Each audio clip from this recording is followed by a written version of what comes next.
I didn't realize that I had callers. Oh, I've been out paying calls myself just now.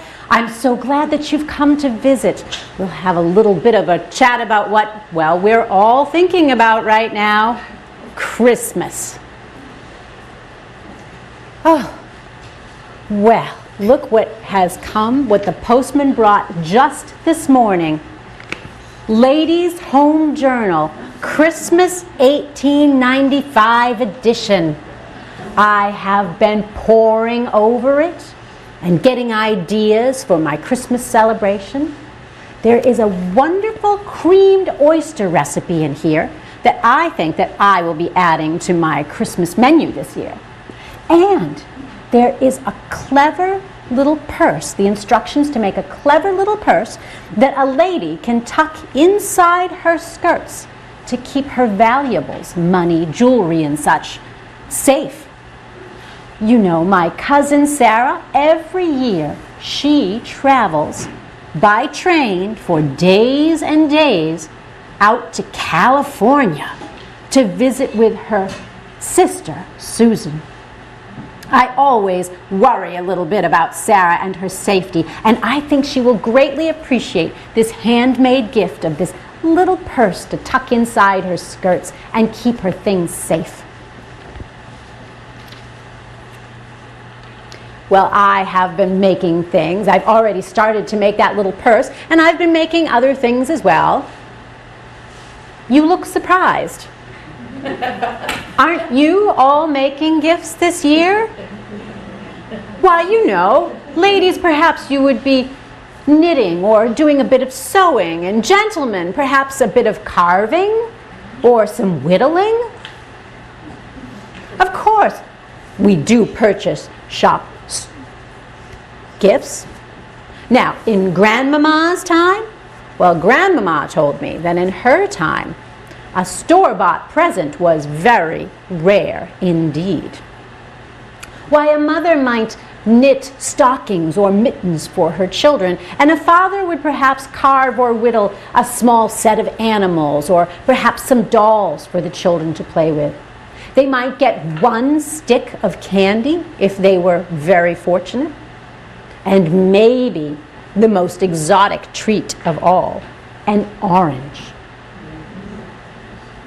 Now, nowadays, of course, we do purchase our gifts from the store, but we also make things as well.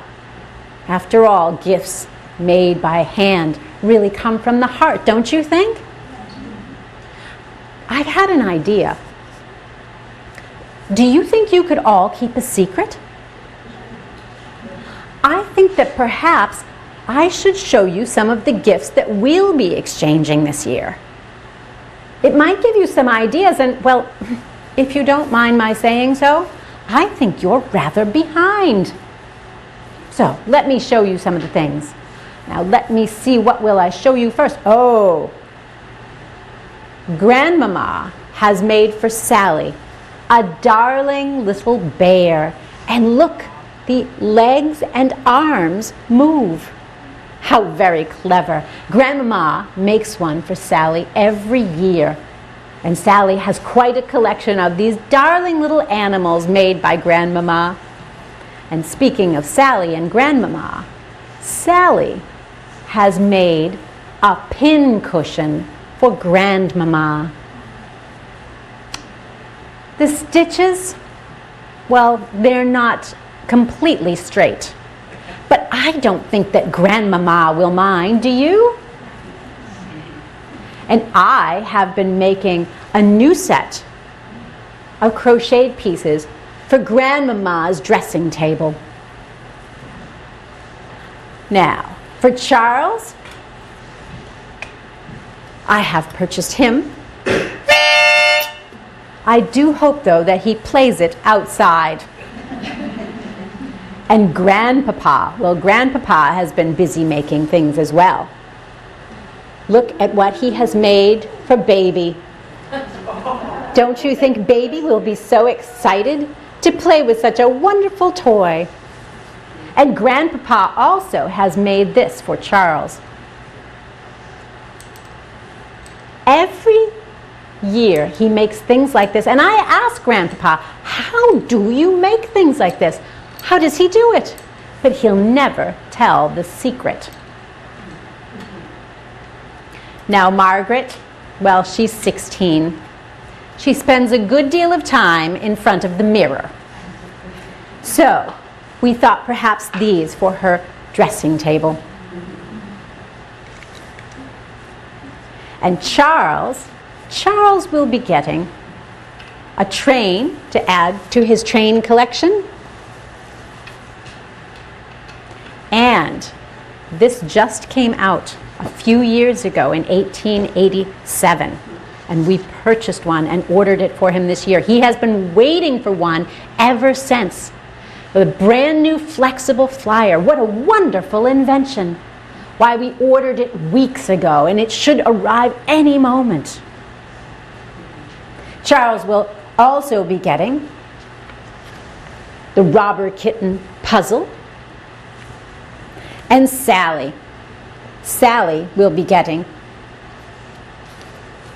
Our Little Darlings. She has just begun to read, and she will read her own stories, and I'm sure that we also will have to help her along with her stories. And speaking of Sally, this year is a very special year in our household indeed. Sally will be getting a brand new doll. This is a very special gift indeed. I remember my first doll. My mother made it for me out of scraps of material left over from her dressmaking. It was all made of cloth, but I tell you, I don't think that any doll was more loved than that doll. And I still have her tucked away somewhere. Now, Grandpapa, for him, I have a cribbage board. I hope that Grandmama will not make a fuss. Grandmama says that cards are the work of the devil. But this is a modern age, and I don't believe such things. I hope that Grandmama leaves Grandpapa in peace to play cribbage, and I think I shall join him. Perhaps he can teach me some of his tricks, because Grandpapa most often wins.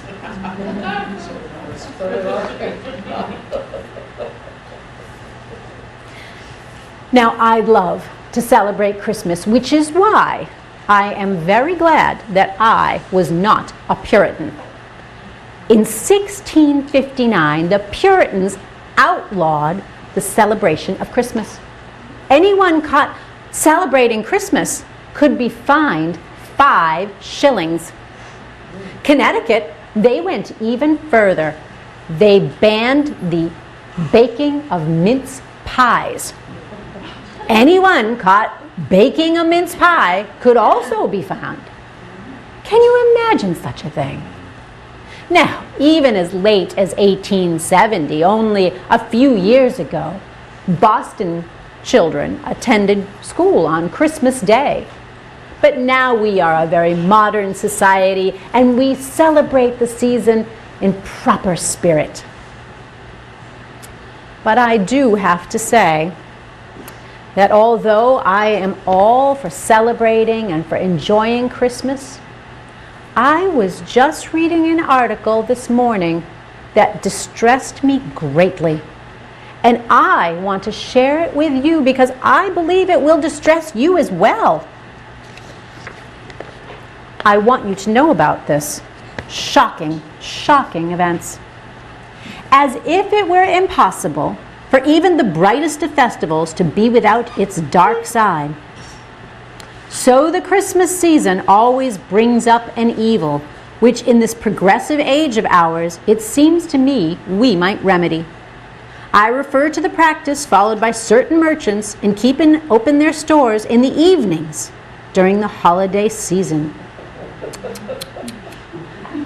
And as if this were not enough, from 1 to 3 weeks previous to the holiday season, these stores are kept open until 10 o'clock.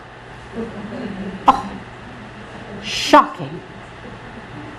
The article describes the great injury to thousands of shopgirls who were forced to stay and work these longer hours, resulting in great injury to their health. And I, for one, am not going to patronize stores who take up such a practice, and I hope you will join me. On to happier things, though. I have been working on my Christmas cards. And as I've been writing them out, well, it occurred to me to wonder, why do we send out Christmas cards? And so I went to Grandmama, because Grandmama is very old, and she knows almost everything. And sure enough, Grandmama did know.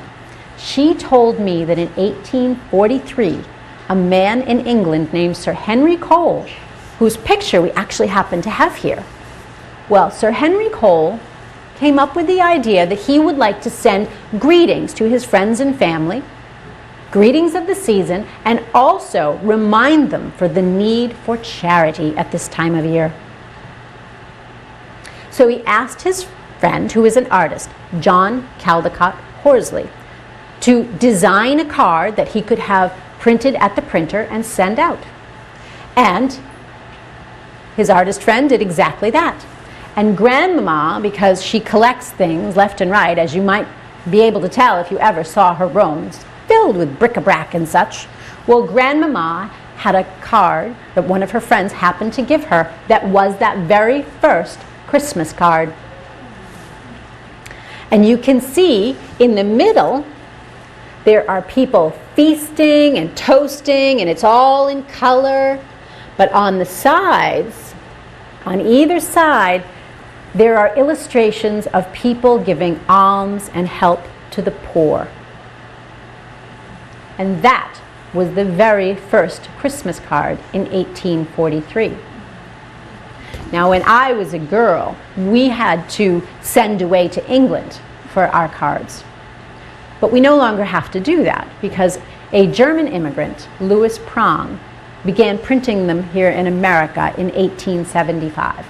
So now we can purchase them in the shops or order them ahead of time, which for me is a great blessing because I am sure I would never remember to order them on time and I'd be sending out Christmas cards at Easter. Now, speaking of 1843, another very important thing happened that year. Charles Dickens wrote A Christmas Carol. Poor Charles Dickens, he was no stranger himself to poverty. He had to leave school when he was a boy and go to work because his father had been thrown into debtor's prison. Well, in 1843, late in the year, he was in sore need of money.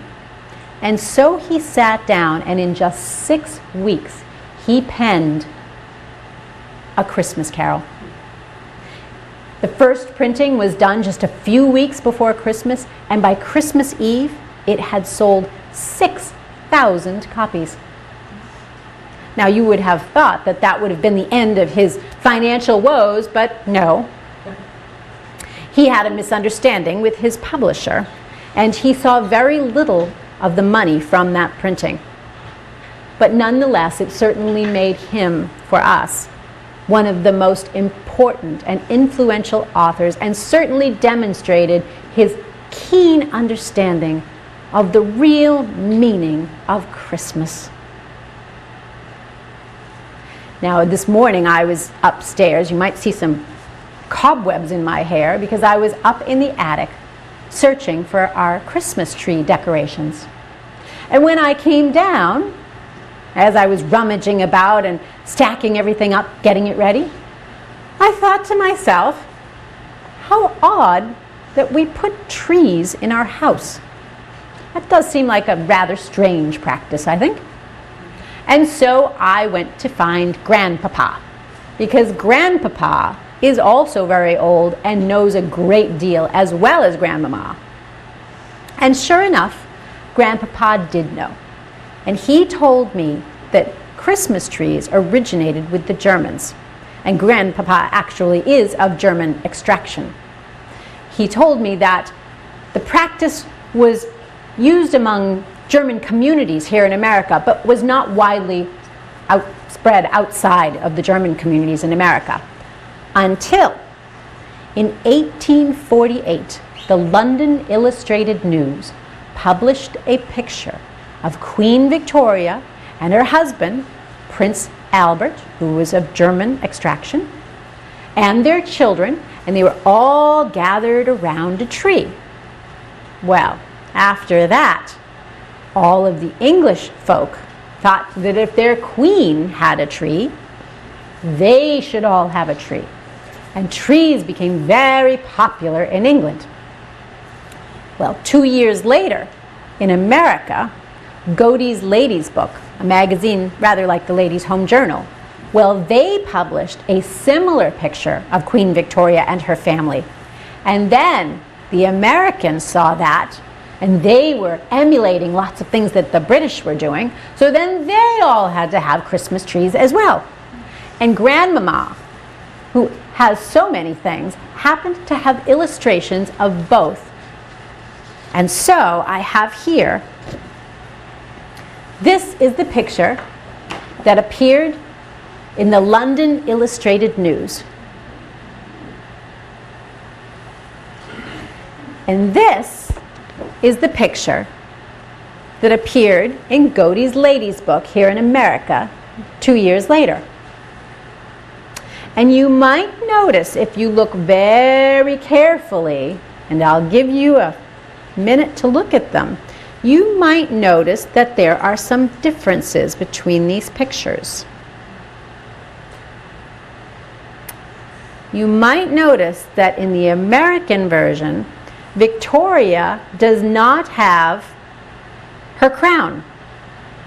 And Albert does not have his great bushy mustache or all his medals hanging upon his chest.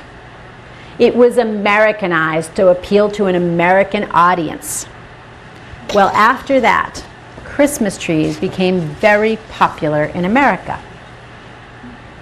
And at first, they were decorated very simply with chains of popcorn and berries and nuts and paper chains, handmade. But later, and more recently, we have begun to purchase lovely little glass ornaments that come all the way from Germany, and we can purchase them in the shops, and they add so much sparkle. And one of my favorites is this one.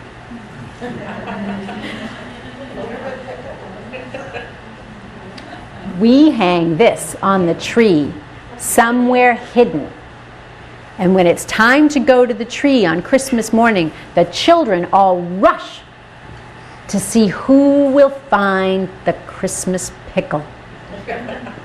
Because the child that finds the pickle gets an extra wish and a special treat. I do hope that this year the older boys show some charity at Christmas and allow their little sister Sally to find the pickle.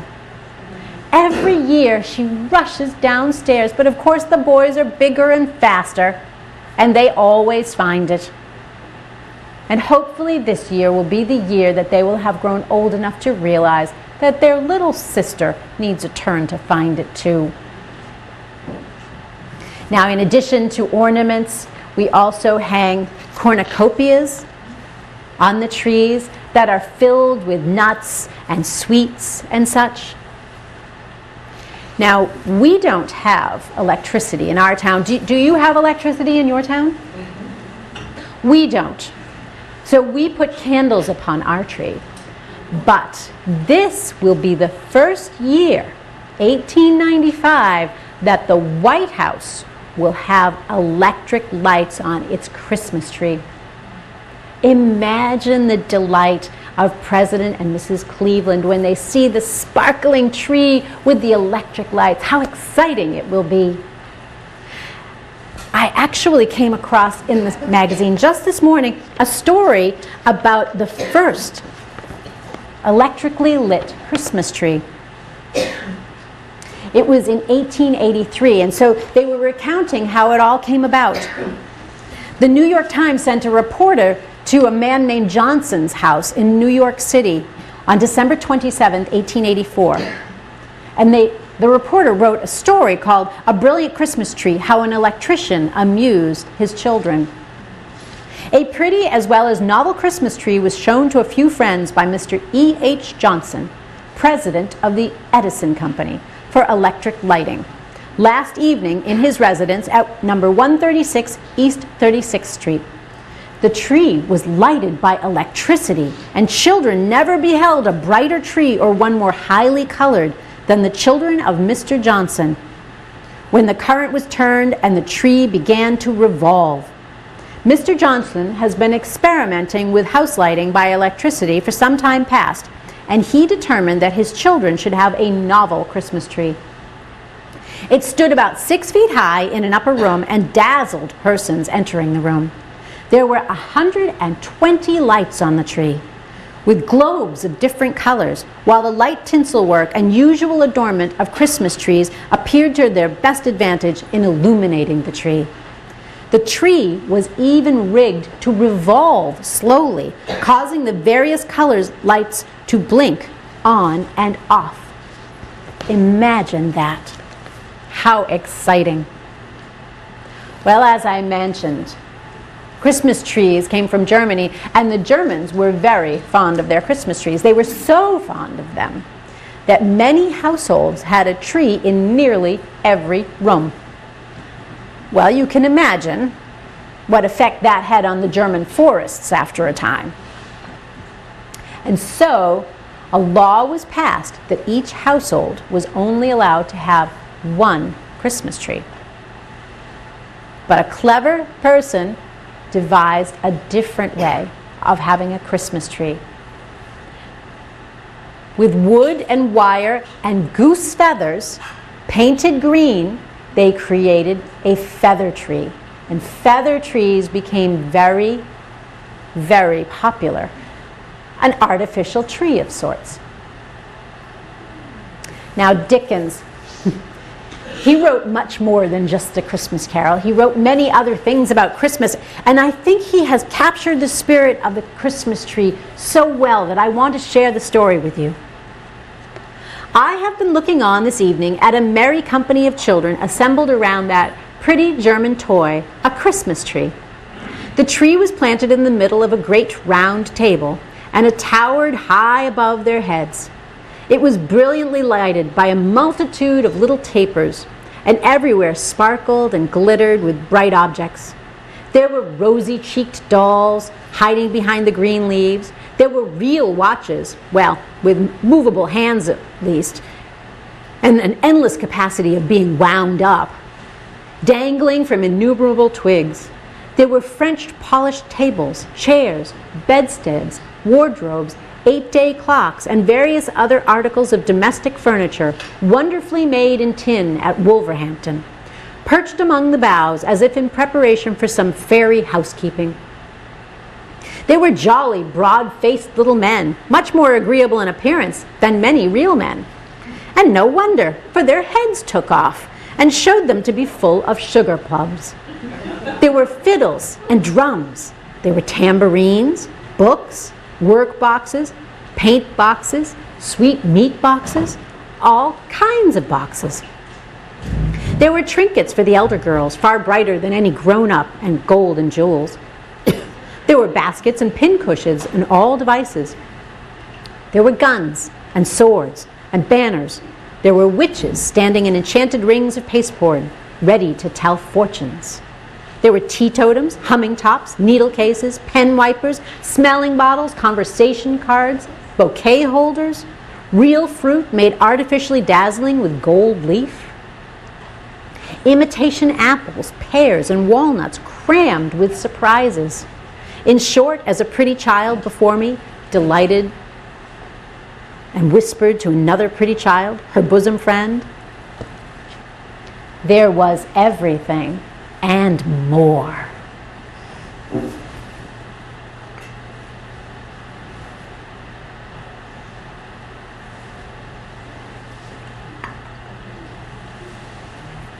Well, I have reminded my husband to make sure that he has the Yule log ready to bring in.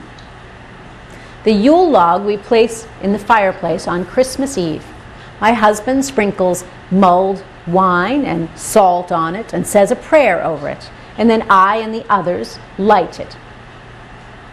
Now, the Old Norse, hundreds of years ago, they said that each spark that flew off of the log represented the birth of a new calf or pig in the coming year. We don't keep calves or pigs, but I hope that perhaps it could represent a new laying hen.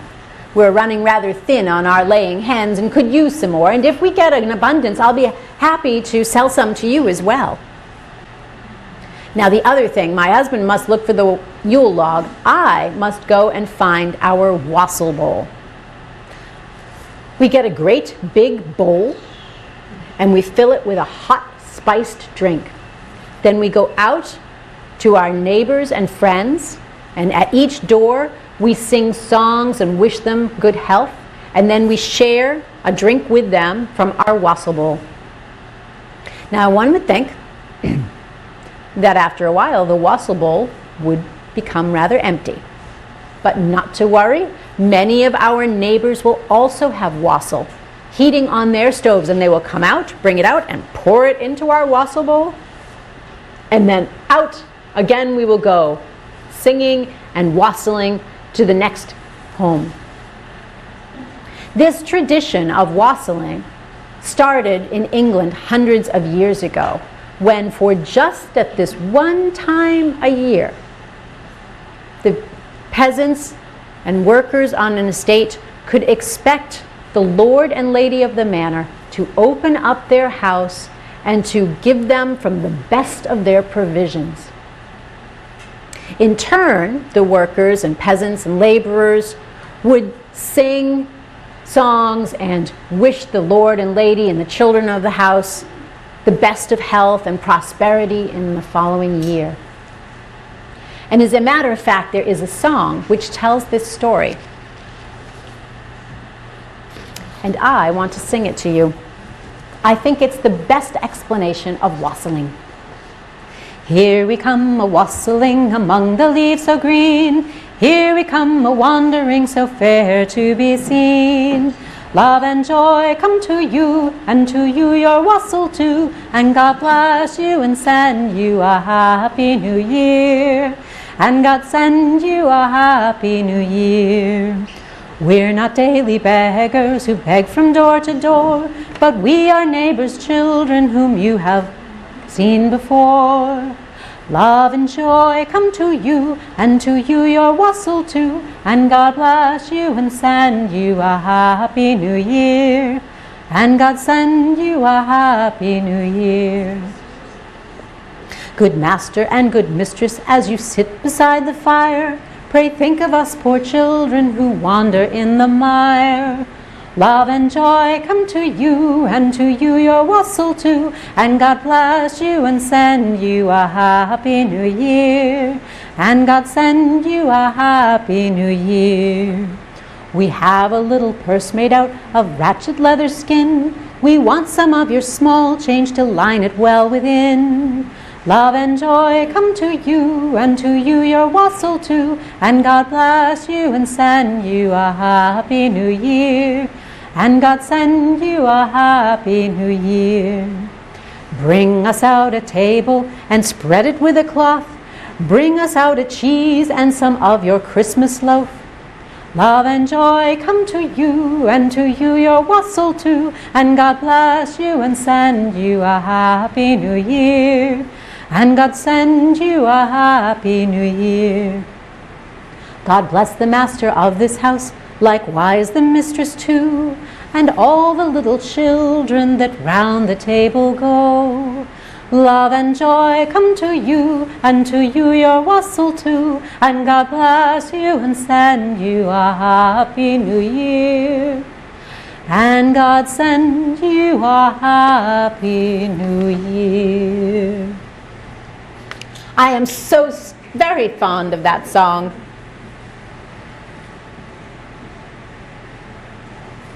There's nothing like a little bit of wassail or tea to keep one warm during this holiday season. Now on Christmas Day, we'll come down and we will have breakfast, and then we will go to the tree and exchange presents, and after that we'll go to church. And when we return, well, friends and family will arrive, and it will be time for Christmas dinner. Oh, one of my favorite parts of Christmas, including this year, that creamed oyster recipe. There'll be roasted meats and wonderful side dishes, and one of my absolute favorite things about Christmas, the plum or Christmas pudding. We make the plum pudding 5 weeks before Christmas. All the ingredients are put into a great bowl and stirred about. And each family member comes and takes a turn stirring the ingredients. And as they do, they make a wish. This is called the family stirabout. Well, after that's all done, it's put into a cheesecloth and hung up and brought down on Christmas Day and boiled and served with flaming brandy. Oh, it is my favorite part of the Christmas dinner. Now, in addition to the fine china and crystal that will be upon the table, one of these will be at each place setting, a Christmas cracker. These were invented by an English confectioner. He went to Paris and he noticed that in Paris, the Parisian confectioners took their little sweets and wrapped them in a little bit of pretty paper with a little saying inside. So he brought the idea back to London and began to sell his sweets that way. But they didn't go all that well. One night he was sitting before his fire and watching it crackle and pop, and he thought how wonderful it would be if he could devise a way to make his little packages pop and crackle in an exciting way. And he did devise such a way, and Christmas crackers became a very important and beloved part of our Christmas celebrations. After we cannot eat another bite, we will go into the parlor, and the children will put on a play. Now, they have been working on this play for weeks already.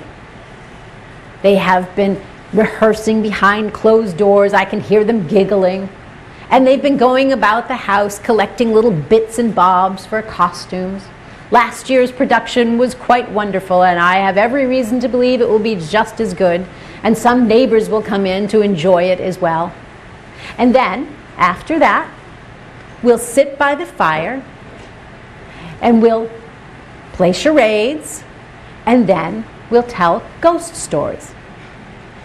Now, you might think, ghost stories? But let me remind you, A Christmas Carol is a ghost story. And the tradition is that there are bundles of sticks by the fireplace, and a bundle of sticks is thrown onto the fire, and a person begins their story, and they must keep their story going until the bundle of sticks is all burnt away. And then a new bundle is thrown on, and the next story is begun. It is a wonderful day indeed. And Mr. Dickens, well, he has a wonderful description of exactly the kind of Christmas that I am anticipating. A Christmas family party. We know nothing in nature more delightful. There seems a very magic in the name of Christmas. Petty jealousies and discords are forgotten. Social feelings are awakened in bosoms to which they have long been strangers. Father and son, or brother and sister, who have met and passed with averted gaze, or a look of cold recognition from months before, proffer and return the cordial embrace and bury their past animosities in their present happiness. Kindly hearts that have yearned toward each other, but have been withheld by false notions of pride and self-dignity, are again reunited, and all is kindness and benevolence. that Christmas lasted the whole year through, as it ought, and that the prejudices and passions which deform our better nature were never called into action among those to whom they should be ever strangers. The Christmas family party that we mean is an annual gathering of all the accessible family members, young or old, rich or poor, and all the children look forward to it for 2 months beforehand in a fever of anticipation. Formerly, it was held at Grandpapa's, but Grandpapa getting old, and Grandmama getting old too and rather infirm, they have given up housekeeping and domesticated themselves with Uncle George. So the party always takes place at Uncle George's house. But Grandmama sends in most of the good things, and Grandpapa always will toddle down all the way to Newgate Market to buy the turkey, which he engages a porter to bring home behind him in triumph, always insisting on the man's being rewarded with a glass of spirits over and above his hire, to drink a Merry Christmas and Happy New Year to Aunt George. As to Grandmama, she is very secret and mysterious for 2 or 3 days beforehand, but not sufficiently so to prevent rumors getting afloat that she has purchased a beautiful new cap with pink ribbons for each of the servants, together with sundry books and penknives and pencil cases for the younger branches, to say nothing of diverse secret additions to the order originally given by Aunt George at the pastry cook's, such as another dozen mince pies and a large plum cake for the children.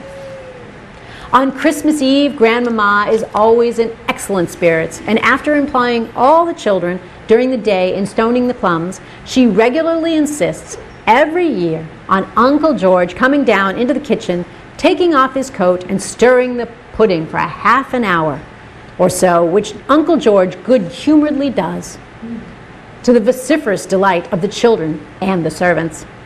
The evening concludes with a glorious game of blind man's bluff, in an early stage of which Grandpapa takes great care to be caught, in order that he may have an opportunity of displaying his dexterity. On the following morning, the old couple, with as many of the children as the pew will hold, go to church in great state, leaving Aunt George at home dusting decanters and filling casters, and Uncle George carrying bottles into the dining parlor and calling for corkscrews and getting in everybody's way.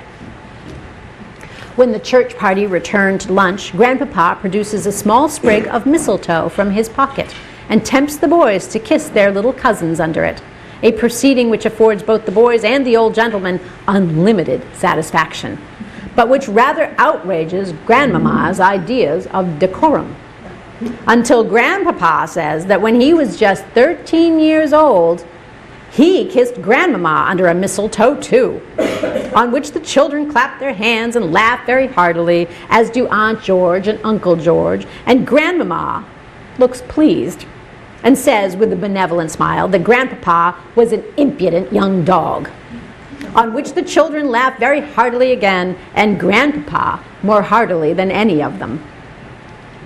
But all these diversions are nothing to the subsequent excitement when Grandmama in a high cap and slate-colored silk gown, and Grandpapa with a beautifully plaited shirt frill and white neckerchief seat themselves on one side of the drawing-room fire, with Uncle George's children and little cousins innumerable seated in the front, waiting the arrival of the expected visitors.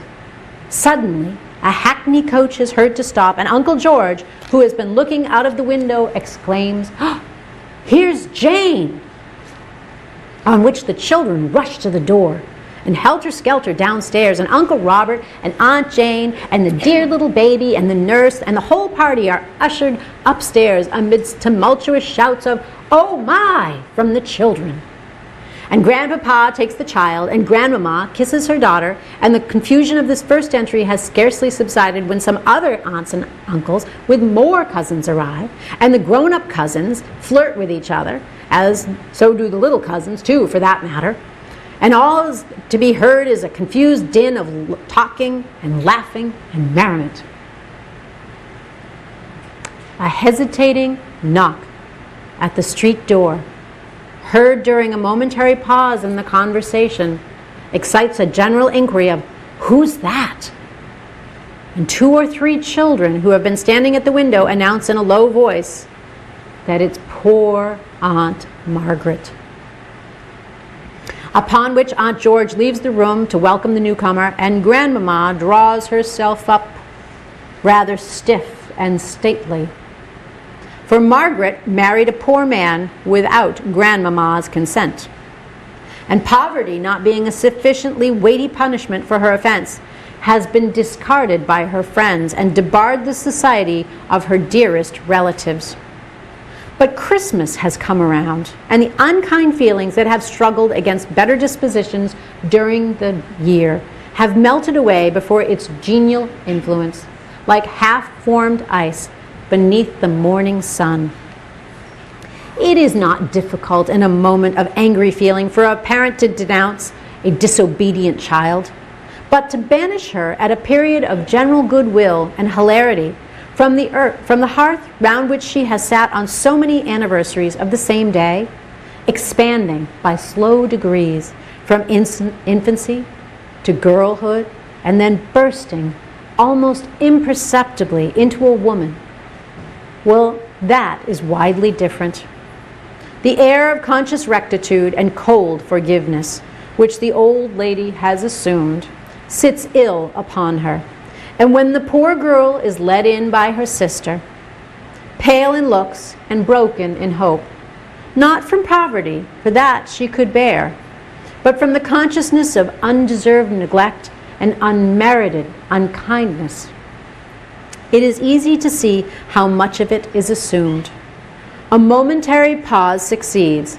The girl breaks suddenly from her sister and throws herself, sobbing, upon her mother's neck. The father steps hastily forward and takes her husband's hand. Friends crowd round to offer their hearty congratulations, and happiness and harmony again prevail. As to the dinner, it's perfectly delightful. Nothing goes wrong, and everybody is in the best of spirits and disposed to please and be pleased. Grandpapa relates a circumstantial account of the purchase of the turkey, with a slight digression relative to the purchase of previous turkeys on former Christmas days. Uncle George tells stories and carves poultry and takes wine and jokes with the little children at the side table and winks at the cousins and that are flirting, and exhilarates everybody with his good humor and hospitality.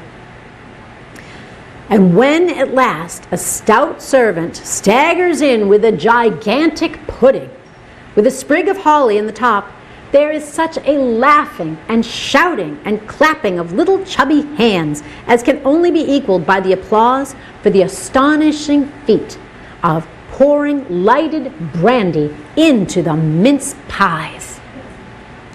Then the dessert and the wine and the fun. Such beautiful speeches and such songs from Aunt Margaret's husband, who turns out to be such a nice man and so attentive to Grandmama. Even Grandpapa not only sings his annual song with unprecedented vigor, but on being honored with a unanimous encore, according to annual custom, actually comes out with a new one which nobody but Grandmama ever heard before. And a young scapegrace of a cousin, who has been in disgrace with the old people for neglecting to call and persisting in drinking Burton ale, he astonishes everybody into convulsions of laughter by volunteering the most extraordinary comic songs that were ever heard. And thus the evening passes, in a strain of rational goodwill and cheerfulness, doing more to awaken the sympathies of every member of the party in behalf of his neighbor, and to perpetuate their good feeling during the ensuing year, than half the homilies that have ever been written by half the divines that have ever lived. Mr. Dickens certainly does understand the very heart and spirit of Christmas. Now, after Christmas, we will continue to entertain and visit right up until January 6th, Epiphany. We don't celebrate Boxing Day here in America, but they do in England and in Canada and in other places with English ties. Nobody knows exactly why Boxing Day is called Boxing Day. It's also called St. Stephen's Day. But they don't know why it's called Boxing Day. Some say that it's from the tradition hundreds of years ago when the lords and ladies of the manor would take boxes of gifts and distribute them the day after Christmas to those on the estate. Others say that it comes from the tradition that the boxes placed in the back of churches where people could put coins towards charity. Well, the day after Christmas, those boxes were opened and the money distributed to the poor. Either way, it is certainly a day associated with charity. And there's a song about a Bohemian duke who lived hundreds of years ago who demonstrated this similar kind of charity. Good King Wenceslas looked out on the feast of Stephen, when the snow lay round about, deep and crisp and even. Brightly shone the moon that night, though the frost was cruel, when a poor man came in sight, gathering winter fuel.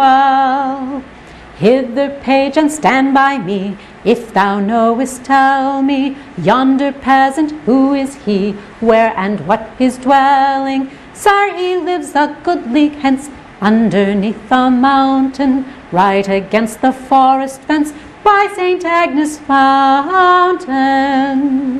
Bring me meat and bring me wine, bring me pine logs hither, thou and I shall see him dine, when we bear them thither. Page and monarch, forth they went together, through the rude wind's loud lament, and the bitter weather. Sire, the air grows colder now, and the wind grows stronger. Fail my heart, I know not how, I can go no longer. Mark my footsteps, my good page, tread thou in them boldly. Thou wilt find the winter's rage freeze thy blood less coldly. Therefore, Christian men, be sure, rank or wealth possessing, those of you who help the poor, will yourselves find blessing. And that really is the very heart and spirit of Christmas, I do believe. Well, I know that I have a lot to do before Christmas, and I'm sure that you all do as well. Perhaps, though, before we go, we can do just one verse of the most popular Christmas carol this year. God rest ye merry gentlemen. God rest ye merry gentlemen, let nothing you dismay. Remember Christ our Savior was born on Christmas Day, to save us all from Satan's power when we were gone astray. Oh, tidings of comfort and joy, comfort and joy. Oh, tidings of comfort and joy. Well, I do appreciate so much your coming to call. Do leave your calling cards in the front hall on your way out, so that I may pay a call upon you. If not before Christmas, certainly sometime in the new year. And now I bid you the most merriest of Christmas and the happiest of New Years. Goodbye. Thanks.